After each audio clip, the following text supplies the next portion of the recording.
লীনা দলেৰ এখন viral photo. জুনমনিৰ বাবে মৃত্যুক লৈ লুৰিণজ্যোতি গগৈৰ এক চাঞ্চল্যকৰ মন্তব্য। পুনৰ মুখ্যমন্ত্ৰীৰ ভাতৃৰ বিৰুদ্ধে তদন্তৰ দাবী লুৰিণজ্যোতি গগৈৰ। মুখ্যমন্ত্ৰীৰ ভাতৃৰ সৈতে এখন ফটো ভাইৰেল হৈ পৰিছে লীনা দলেৰ। তাৰ পিছতেই এক বিস্ফোৰক মন্তব্য আগবঢ়ালে লুৰিণজ্যোতি গগৈয়ে। শেহতীয়াকৈ আমি দেখিবলৈ পাইছোঁ যে এখন ফটো ভাইৰেল হৈছে মুখ্যমন্ত্ৰীৰ ভাতৃৰ লগত ঘনিষ্ঠ সম্পৰ্ক থকা সূত্ৰে লীনা দলেক তাৰ মাজলৈ অনা নাই। কিমান ওপৰৰ বস্তু লীনা দলে। জুনমনি ৰাভাৰ মৃত্যুৰ পিছত জুনমনি ৰাভাৰ মাতৃয়ে বাৰে বাৰে এজাহাৰত উল্লেখ কৰিছে লীনা দলেৰ নাম, কিন্তু এতিয়ালৈকে কিয় তদন্তৰ আওতাত নাই লীনা দলে? মুখ্যমন্ত্ৰী ডক্টৰ হিমন্ত বিশ্ব শৰ্মাৰ ভাতৃৰ সৈতে ঘনিষ্ঠ সম্পৰ্ক থকাৰ বাবেই তদন্তৰ আওতাত নাহে নেকি লীনা দলে?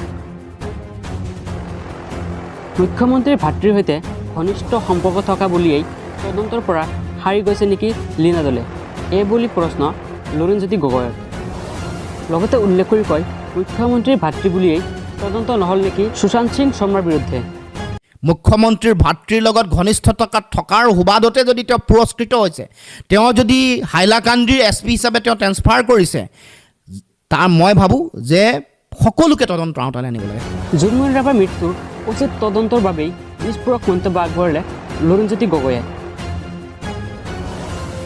লুৰিণজ্যোতি গগৈয়ে উল্লেখ কৰি কয়, য'ত জুনমনি ৰাভাৰ মাতৃয়ে বাৰে বাৰে এজাহাৰত উল্লেখ কৰি কৈছে যে জুনমনি ৰাভাক সন্ধিয়া মাতি পঠুৱাইছিল লীনা দলে, কিন্তু এতিয়ালৈকে কিয় লীনা দলক তদন্ত কৰা নহ'ল? এই বুলি প্ৰশ্ন লুৰিণজ্যোতি গগৈৰ। আপোনালোকৰ মতামত কি?